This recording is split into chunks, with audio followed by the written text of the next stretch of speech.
Hello दोस्तों, मेरा नाम मनोज कुमार। आज इस वीडियो में जानेंगे ज़मीन की पैमाइश कैसे करें। देखिए, जब भी लेखपाल अपने गांव में आता है वो ज़मीन की पैमाइश 2 सेकंड में कर देता है। वो कैसे करता है इस वीडियो में जानेंगे। देखिए, लेखपाल जब भी ज़मीन की पैमाइश के लिए आता है, मान लो ज़्यादा खेतों से नापनी हो तो वो चैन लेके चलता है। एक आध खेत नापना हो तो फीता लेके चलता है, लेकिन जब ज़्यादा ज़मीन नापनी हो तो चैन लेके चलता है, क्योंकि चैन मजबूत होती है। तो चैन जो होती है वो 66 फीट की होती है। इसमें 100 कड़ी होती हैं और प्रत्येक कड़ी की जो लेंथ होती है वो 7.92 इंच की होती है। ठीक है, ये चैन होती है, इसे लेकर चलता है। इससे वो ज़मीन को 2 सेकंड में नाप देता है। देखिए कैसे नापता है। मान लो ये छोटा खेत है, ये 3 चैन इसकी इधर लंबाई है और 3 ही चैन इधर लंबाई है। इधर 2 चैन चौड़ाई है, इधर 2 चैन चौड़ाई है, यानी ये खेत है छोटा। इसकी पैमाइश वो कैसे करेगा। जैसे 3 चैन मैंने बताया, जो एक चैन में 100 कड़ी होती हैं। कितनी कड़ी होती हैं? 100 कड़ी। तो ये कितनी कड़ी हो जाएंगी? 300 कड़ी।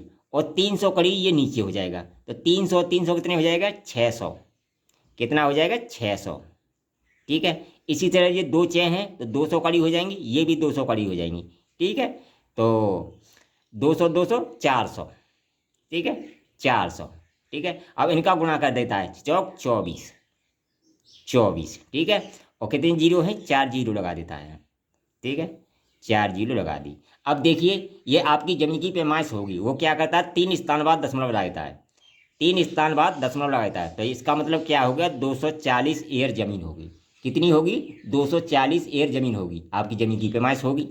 अब देखिए, ये तो था छोटा खेत। ठीक है, इसके बाद जो भी स्थान आएंगे, यानी 3 स्थान जो होते हैं वो किसके होते हैं? एयर के होते हैं। इसके बाद जो स्थान इधर आते हैं वो हेक्टेयर के होते हैं। ठीक है, अब देखिए, ये मान लो ये खेत आ गया आपका। ठीक है, तो इसकी करनी है हमें। तो ये 30 चैन है, ये भी 30 चैन है, ये 25 चैन है, ये 25 चैन है। तो इन दोनों को जब कड़ी में बदलेंगे तो 3000 3000 हो जाएगा। तो 3000 3000 6000।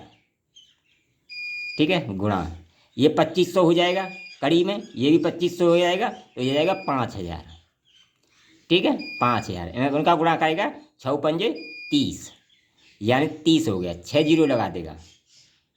2 3 4 5 6, 3 स्थान बाद दशमलव लगा देगा। ठीक है, और देखिए, ये 3 जो स्थान थे वो ईयर के थे, इसके बाद हेक्टेयर के हो जाते हैं। तो ये हमारी ज़मीन होगी 30 हेक्टेयर। इस तरह अगर वो ज़मीन की पैमाइश करता है। वीडियो पसंद आए कमेंट करें, लाइक करें, शेयर करें।